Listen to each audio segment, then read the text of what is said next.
If you see something in your house tonight, don't make a sound. My dream was always to get my own place. Ever since I was in high school, I really couldn't wait to move out because I hated my dad growing up and my mom wasn't much better. We would always buck heads and my dad would always be drunk on the weekends, and honestly, it was just a mess. As I got older and girls obviously became a factor, it became even more of a problem because there was no way I'd bring any girls back to that household. So because of all this, I took the first chance I could get and moved out when I was 19 in college. I didn't go away to school. I went to commuter college not far from home. My parents wouldn't pay for me to go away to school, so I was on Zillow, Facebook, and Craigslist every day for a while. And when I finally found a rental that looked promising and affordable, I went to see it right away.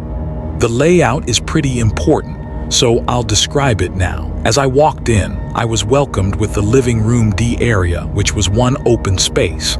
Then there was the kitchen adjacent to that, which was separated by a wall. Then to get to the single bedroom in the apartment, you went down the hallway, which also had two closets, one which I used as a pantry and one as a storage closet, and then the door to the bathroom. At the end of the hall was the bedroom. The bedroom was generously sized. It fit a queen-sized bed easily. It had two more closets, and I fit a couple of dressers and a TV in there easily. I was sold immediately, especially because it was budget-friendly. I moved in the next month and life was fine. Fast forward a few months maybe. I went out with friends in town and we ran into some girls we knew. I ended up taking this girl home that I'd known for a while through school, but we'd never hung out in that way. I'll just call her Sammy. We ended up drinking at my place and watching a movie, but that was really all we did. She didn't want to take it further than that on our first time hanging out, and I respected that. We ended up in the bedroom finishing the movie that we started in the living room, and I think we both just passed out from being drunk somewhere through the movie. The next thing that happened was I woke up to footsteps outside in the hallway. It was still the middle of the night. I looked to my side and I was alone in the bed. I jumped out of bed looking down the hallway and I saw Sammy in the living room grabbing her stuff off the couch, but she was doing so quietly. She was trying to leave now to avoid the awkwardness in the morning, and I understood that. So I didn't say anything and went back to bed quietly. I heard her eventually walk out the front door. For good measure, I called out Sammy to no response, and that confirmed she was gone. I got comfortable in bed relatively quickly and drifted back off to sleep. It was probably another hour that passed when I woke to something loud. I immediately shut up in my bed and my heart started pounding relatively quickly. I called out Sammy again. There was no response. I was honestly kind of scared to get up and check. So I picked up my phone and texted Sammy's number asking if she was still in my house. I realized that was a little weird to do, but I was actually scared in that moment. I looked at the door, which was still open because I was too lazy to get up and shut it after Sammy left. I was definitely still a little drunk from the shots we were taking in the living room, but I felt like I saw something wrapped around the door frame. My breathing only intensified. I still can't believe I had the balls to do this, but I swiped down on my iPhone to reveal the control panel thing, and I pressed the flashlight button. And with the phone still pointed at the door frame, I realized there were two hands wrapped around the door frame. But as if responding immediately to being revealed, whoever's hands they were tightened and then pulled back out of sight. And the scream I was holding in for those 3 seconds finally came out, mixed with simply screams of dread. I also screamed, get out, over and over. By the time I finally got up, I looked down the hallway. It looked empty. I flipped on the light immediately.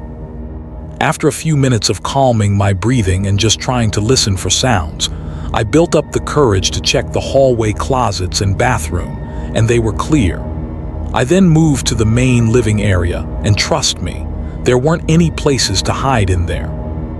I held my phone as if it were a gun as I crept to the nearest light switch and turned it on. I felt instantly better when the living space was lit up, but there was still the kitchen. I crept to the opening that led to the kitchen and flicked that light on as well, finally lighting up the entire apartment. There was no one here. I looked behind the couch. I looked under the tables. I even checked the floor-level kitchen cabinets.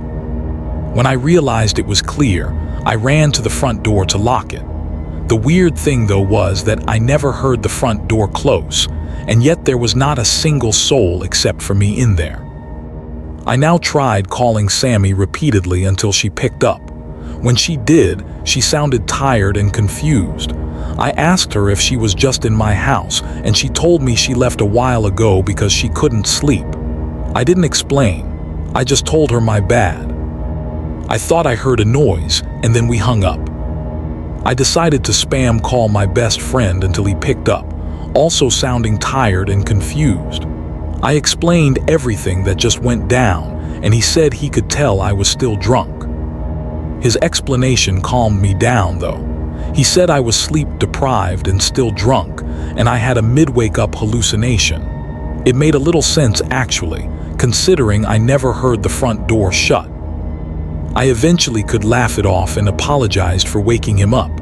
I went back to my room, shut and locked the door, and I actually calmed myself down enough to fall asleep. The next morning, I did another search around the apartment, and it was without a doubt clear, so I went on with my day.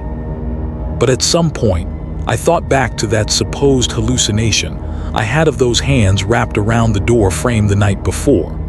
I walked to my room and examined the door frame, and I think my heart stopped for a moment when I saw obvious fingerprints left in the exact positions the hands I saw in the door frame had been. I felt dizzy coming to the realization that it wasn't a hallucination. I took this picture of it, which I still have in my iCloud years later. I resorted to calling my dad for advice, and he more or less called me a buffoon for not locking the door. But as long as nothing was stolen and no one was there anymore, take it as a valuable learning lesson. Honestly, nothing my dad said on that phone call was untrue. That's what sucks. I don't know who the hell came into my apartment that night, and I don't know why they chose to do the literal creepiest thing they could have possibly done. But after my year-long lease was up, I moved on and upgraded apartments and never looked back.